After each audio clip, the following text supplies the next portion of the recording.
Well, hey folks, if you're new to my channel, my name is Brad, and today I've ridden my four-wheeler way up into the mountains of Vermont to do some metal detecting around some really cool old ruins that are up here. Now, normally when I do this, I have a pretty good idea of who these people were and maybe what they did for a living, but today I really don't know much. Let's walk up to the top of this hill and take a look at the foundation.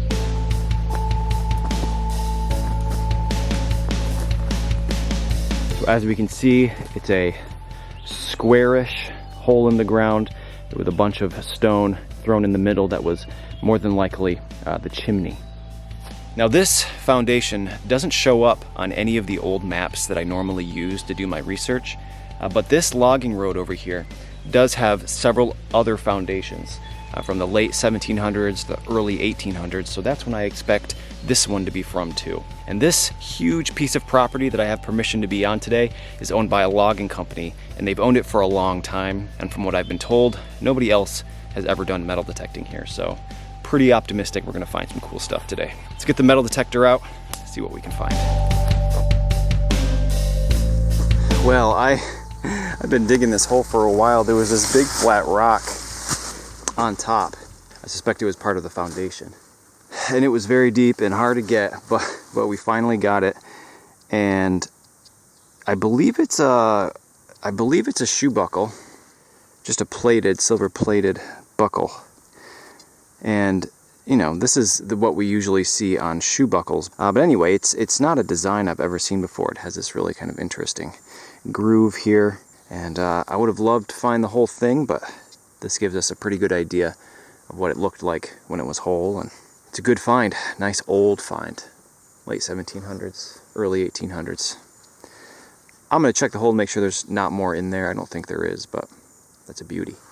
So it's been quite slow today, so I'm kind of resorting to digging a lot of the targets. I normally wouldn't, iron targets as well. And I did just get a piece of iron, and I thought that at first it was just gonna be junk, but you know what? I think that this is actually the end of a key. I think, you know, I can't be sure. It does appear to be broken right here, but you can imagine this was the turny part of an old iron key. And, you know, it makes sense if there was a keyhole that may have been a little bit sticky or, you know, didn't quite turn easily, that this would be the place where the key would break off. Boy, would that be a problem. Back then, I imagine you can't just go to your local hardware store and get a new key cut. I suspect they would have had to get a new lock for the door. So, you know, somewhat of an uninteresting find in and of itself, but if you think about it, pretty interesting story. Broken key back in the late early 1800s. All right, I have a super high tone here. It's a little bit higher than a normal copper, but it might just be that. There it is. That's exactly what it is. It's an old coin. Nice. Awesome. What do we have here? There's a bust. Oh, it's a large cent. It looks like it's a later large cent too. Interesting. Yeah. That's what it is. 1 cent on the back. And you can see there's a bust facing left, Lady Liberty. Date would be down here, but I can't make it out here. But this design has a pretty limited range that they made it. So I'll throw that number up on the screen. And awesome, an old copper coin. Probably one of the most common questions I get is, why did people in the 17 and 1800s lose so many of these large copper 1 cent coins? I seem to find one or multiple every trip out. And unfortunately, I don't really have a great answer for that, but I imagine it's in many of the same ways we lose coins today. You can imagine somebody hand doing the laundry in a wash bin, maybe a coin falls out and gets thrown out with the water, or maybe lost when it was hung up to dry on a line. You have to remember that the threads back then were not synthetic and much weaker than they are today, so maybe the pocket just broke, lost a coin that way. Or you can imagine a small child getting a gift of a coin or perhaps a reward for doing something, and then they themselves lose it. And if you think about it, you know, if a family lives in a home for 1 or even 2 generations, it's not out of the question for them to lose a half a dozen 1-cent coins over the years, and it's much more rare for me to find silver or gold coins. Let me know what you think. How did people lose these big copper coins 200 years ago? Let's see if we can find some more today. All right, I don't know. It's a thing. I can't tell if it's bronze or if it's silver. But it has an interesting shape here. What do you think? What is that? What do you make of that? Well, I do not think that it's silver. And now that I'm getting a closer look at it here, it does appear to be like a leather adornment. But when it first popped out, I thought it was going to be another Luckenbooth brooch, like the double hearts or even a single heart. But it is, in fact, I guess probably like a saddle shield. I've never seen one quite like this before, but it certainly is a leather adornment. We're going to call this a saddle shield. For a moment there, it was my second Luckenbooth in like a month. But no, I think it's just a pretty thing for a saddle. If, if I'm wrong, I'll certainly let you know, but it's cool regardless of what it is. Well, I have found a few pieces of just kind of pewter, what appear to be utensil handle, but you can't tell for sure unless there's something on the end. And I just found my first little piece here, and it is just a teeny little pewter spoon, lead pewter spoon. You can tell that it's pewter by how crumbly it is. Brass doesn't look like this. It's kind of this slate gray color, and it has a perfectly round handle. This is quite old, early mid 1700s. And I just thought it would be a good opportunity to kind of show some of these other utensils I'm finding, because they are all quite old. This is an old iron knife. This is the handle, and I can't really decide if it's busted off here at the end or if it was just that short. It might have been just short. And also this end. I'm not sure if it was rounded or if that's broken, but certainly old. We have another handle that actually still has some of the scales on there, whether they be wood or bone. And this was found right next to it, which is a fork, probably two-prong, as was this two-prong fork. This one appears to be in a better material, a better quality iron than this one was, because it's still in pretty good shape. But man, the deer flies are brutal today. You can probably see mosquitoes and deer flies. And I am on the menu. Okay, well, I just got a very faint, deep target. I'm not sure how deep that is. 6 inches, 7 inches. And I'm pretty sure this is a coin. I think it's an Indian head. That's what it is. What is this date on here? 1900? That was a surprise. I was expecting, I nicked it.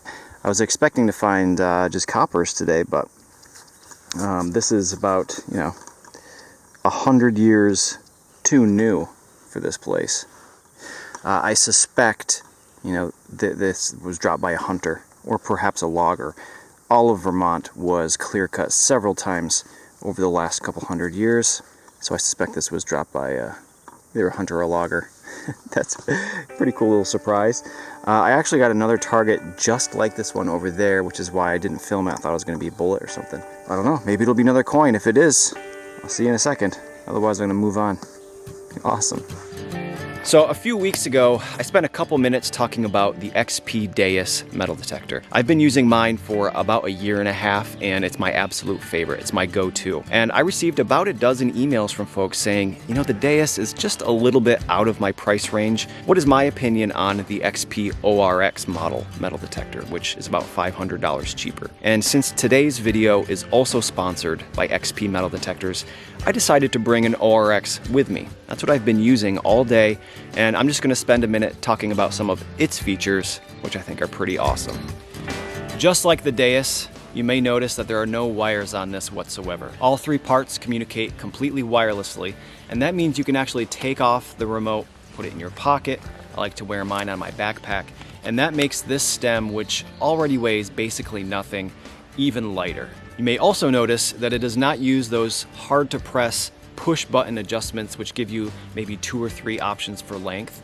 Instead, it uses these lever cams, which are extremely strong, and with the flip of this, it gives you infinite adjustability, and these things have made my life so much easier. The actual operation of the ORX is just as powerful as the Deus, but it has less of the complicated expert menus. It's much more geared towards simplicity, grabbing and going and finding awesome stuff. And probably the coolest part about the ORX and the Deus as well is because these cams are so easy to use, in just a few seconds you can remove the coil that you're using, put on a different one, and now with just 3 presses of a button, you're able to connect the new coil.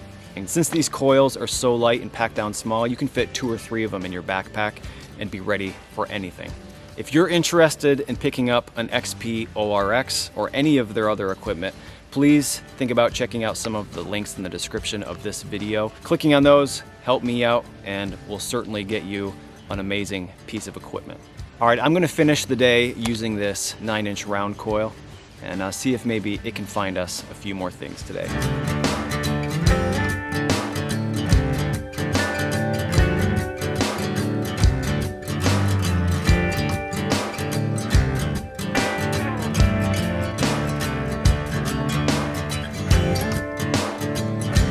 You know, there are a few things at places this old and newer that we find pretty much every time.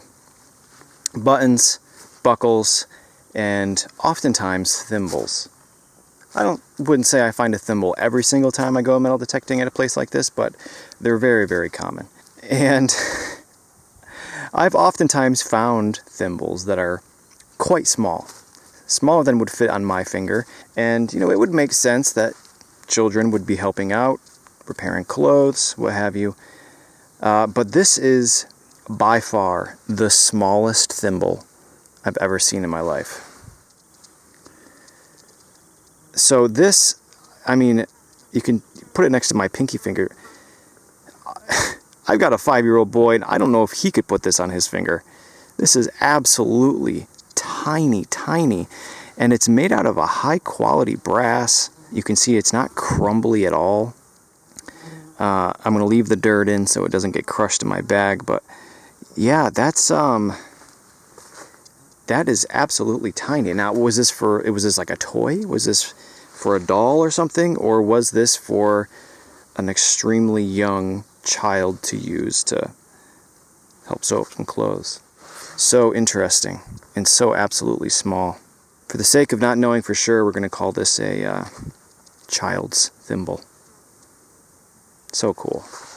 All right, I think it's a button, and I think that it is either silver or super silver plated. Oh, the dirt just fell out. It's silver plated. I'm trying to decide if that's an eagle or not.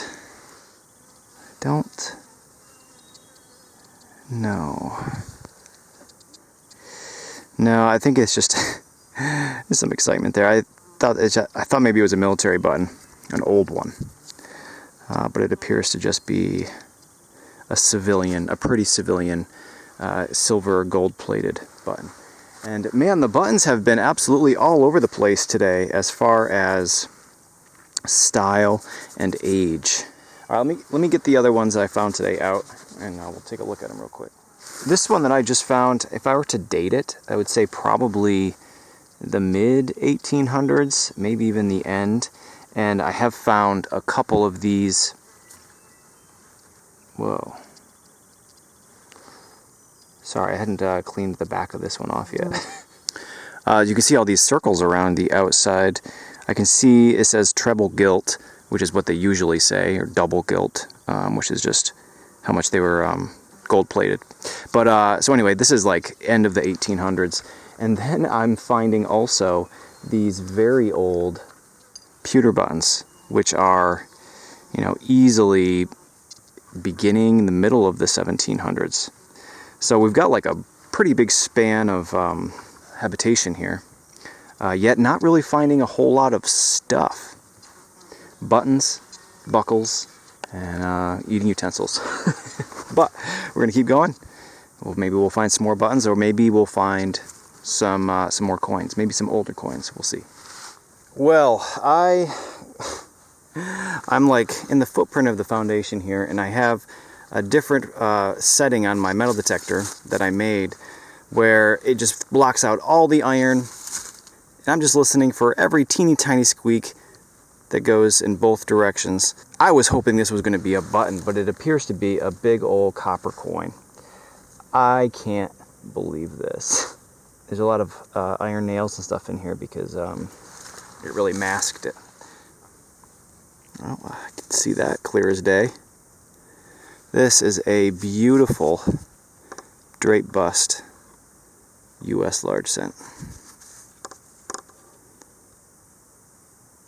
Man, this thing is going to clean up great. I'll get my toothbrush out and see if we can get it cleaned up even more. 1 cent. We see the date down there. It's definitely 1800 something. 1801 maybe. I think it's 1801. What an absolute surprise. You know, I for a long time avoided these types of areas where you move your metal detector across and it's just one long, loud iron sound from all the nails and the sheet metal, and it's really, really, really hard to metal detect in here. But I heard this through all those nails. What an awesome surprise. But for sure that was going to be a button. All right, folks. Well, that last coin is going to be it for me today. And what a cool place. I don't really know if we got to the bottom of who these people were, but they were certainly here a long time ago. We found some really cool things of theirs, and I've got it all here laid out. Let's take a look at it all. So, even though it was a long day with lots of silence in between all of my targets, I did wind up with a pretty good pile of stuff here. Way back here is all of the utensils, and there were a bunch of them. This, I don't know, I didn't show. It's like a giant, blacksmith forged spike. What its purpose was, can't say. My beautiful, what is that, maybe less than half of a shoe buckle frame. I've never seen one with these diagonal edges before, so I would love to see one whole. Unfortunately, I couldn't find the rest of it today. 1, 2, 3, 4, 5, 6, 7, 8 buttons. And as I had mentioned earlier, they really kind of span the time frame when supposedly people lived here. Although saying that, I really didn't find anything from the late 1800s except this Indian head penny, which very out of place. I suspect that was from a logger or perhaps a hunter sometime shortly after the year 1900. This absolutely minute thimble, never seen one that small before. I mean, if it's not a toy for like a doll or something, it's got to be for a child. This leather saddle, more than likely adornment. I've never seen one quite like that. I suspect it's a heart. Please excuse the black flies and mosquitoes in the camera here. I suspect it was a heart at one time, but unfortunately one of the lobes here is busted off. A couple musket balls, and then the 2 coppers. I can't really tell what the date is on that. Maybe I'll be able to figure it out at home. This large cent, and then on the end, this absolutely gorgeous 1801 drape bust large cent. It's interesting that I'm finding things from like the middle of the 1700s here, yet I didn't find any colonial coins. What the reason for that is, I'm not quite sure. Maybe they just didn't really come into money enough to drop them until after the 1800s. Who knows? But pretty nice little pile of stuff. Oh, and of course the key, the broken off key, with a story to tell, I'm sure. All right, well, I want to thank you for watching, and if this is your first time seeing one of my videos, I post one of these every single Friday, so if you enjoyed it, hopefully I'll see you next week. I want to thank XP Metal Detectors for sponsoring another one of my videos. If you're interested in picking up an ORX or one of their other pieces of equipment, please check out the links in the description box below this video. Clicking on those really helps me out. All right, I'm going to jump on my four-wheeler and ride on out of here. I'll see you next time.